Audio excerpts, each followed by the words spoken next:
प्रतिकृती आहे. अपमान हा प्रयत्न दुर्दैवी आहे, खेदजनक आहे. याचा निषेध करावा तेवढा कमीच आहे. शेवटी आपल्या सगळ्या जनतेची जबाबदारी आहे लोकशाहीमध्ये ही संविधान हिचा सन्मान राखला पाहिजे, कारण आपल्या देशातला सगळ्यात महत्वाचा ग्रंथ कोणता असेल तर तो संविधान आहे. आणि त्यामुळे त्याचं संरक्षण रक्षण प्रतिकृती असत नाही करणं आपलं कर्तव्य आहे आणि ते बजावण्यात निश्चित कमतरता इथं झालेली आहे. निश्चित भावना सगळ्यांच्याच आहे, फक्त दलित बांधवांच्याच भावना आहे अशातला काही भाग नाही. सर्व जाती धर्माच्या जनतेच्या संविधानाच्या प्रती ते अतिशय संवेदनशील आहेत आणि या संवेदनशीलतेनंतर लोकशाही मार्गाने आंदोलन सुद्धा इथं झालं. परंतु याच्यात व्यापाऱ्यांचं ज्या पद्धतीनं नुकसान मारठोक करण्यात आली हे सुद्धा दुर्दैवी आहे. आणि याच्यात मी असं समजतो की प्रशासनाचं पूर्णपणे दुर्लक्ष आहे, प्रशासन पूर्णपणे अकार्यक्षम ठरलेलं आहे. अशी घटना घडल्यानंतर ताबडतोब या ठिकाणी विशेष कृती दल यायला पाहिजे होतं, कुठून तरी माग व्हायला पाहिजे होतं जर परमिट नसेल तर. आणि नंतर जो काही मोर्चा बंद जो आहे तो शांततामय मार्गाने व्हायला पाहिजे होता.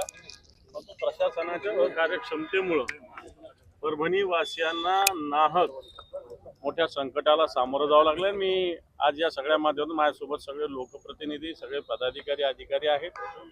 मी जनतेला आवाहन करेल, शांतता सगळ्यात महत्त्वाची आहे. आपलं शहर शांततामय पूर्ववत व्हावं. व्यापाऱ्यांच्या नुकसानासाठी सुद्धा निश्चित सरकार दरबारी आम्ही प्रयत्न करू आणि ज्या भावना दुखावलेल्या आहेत त्या भावनांचा सन्मान करत मला वाटतं शांतता हेच सगळ्या प्रश्नाला उत्तर आहे असं मला वाटतं आणि त्या पद्धतीनं जनतेनं प्रतिसाद दिला या परिस्थितीला कारणीभूत एसपी आणि कलेक्टर आहेत असं व्यापाऱ्यांचं म्हणणं आहे आणि त्या व्यापाऱ्यांची अशी भूमिका आहे की त्यांची तातडीनं बदली केली जावी. एसपी आणि कलेक्टर हे जरी व्यक्ती असले तरी यांना कुठून तरी काहीतरी आदेश घ्यावा लागतो, कारण एसपी इमिजिएट काही गोष्ट पावले उचलू शकत नाही, कलेक्टर सुद्धा इमिजिएट काही पावलं त्यांचे हात बांधलेले असावेत वरच्या कोणाच्या तरी आदेशामुळं असं मला वाटतं. म्हणून प्रशासनाची बेपरवाही याच्यात निश्चित कारणीभूत आहे आणि प्रशासनावर कठोर कारवाई व्हावी. भाजपच्या आमदार मेघना बोर्डीकर यांनी थेट 2 खासदारांवर बोट दाखवलेला आहे.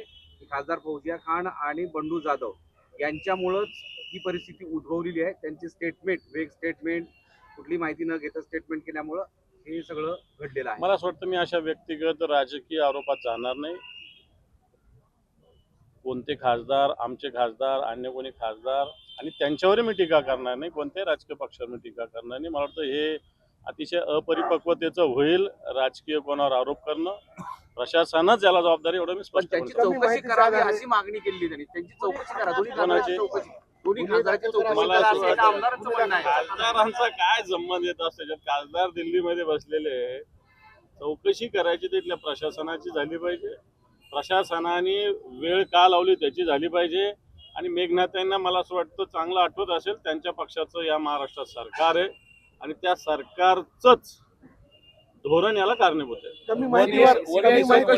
केलेला विधान त्यामुळे प्रकरण चिघळलं असं मेघना बोर्डीकरांनी आरोप केलाय. मला असं वाटतं मेघना Bordikar one nation one election या आता नाही एवढाच विषय बाकी आहे.